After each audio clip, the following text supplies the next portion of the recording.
In today's video, I'm going to teach you how to follow on Duolingo. By the end, you will know exactly how to connect with a specific person and see their progress alongside yours. First, open Duolingo. Locate the Duolingo icon on your device and tap it once. The app will load to your main screen, usually showing your current course or the Home tab with your lesson path. If the app asks you to log in, enter your usual details and wait until you see your language course screen before you continue. Now tap Profile.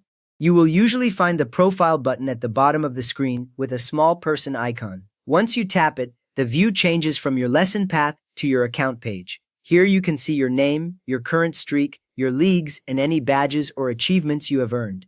This confirms you are in the right place to manage friends and social features. From here, tap Add Friends. You will see this option near the top or middle of the profile screen. Once you tap it, Duolingo opens the Friends section, which might show suggestions, your existing friends list, or options to find people. The layout can vary a little between updates, but the Add Friends area always includes a way to search for someone directly. Next, enter the person's username in the search box. At the top of the Add Friends screen, look for a search field, usually labeled with something like Search by Username. Tap inside the box, and your keyboard appears. Type the username exactly, paying attention to any numbers or extra letters, since Duolingo treats different spellings as different users. While you type, Duolingo will start showing matching accounts below, often updating the list after each few letters. Once you see the search results, select the correct profile. Scroll if there are several similar names and look for any clues such as the profile picture, the flag for their main language course, or their streak length. Tap on the profile that matches the person you want to follow.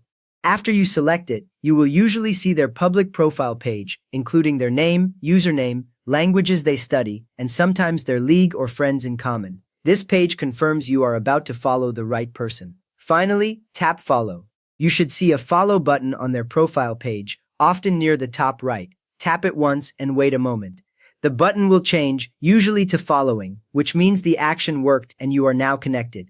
From now on, their progress can appear in your friends list, and you can compare scores and streaks within Duolingo. You just learned how to follow someone on Duolingo by username, so give this video a thumbs up if it helped, and subscribe if you want more quick Duolingo guides.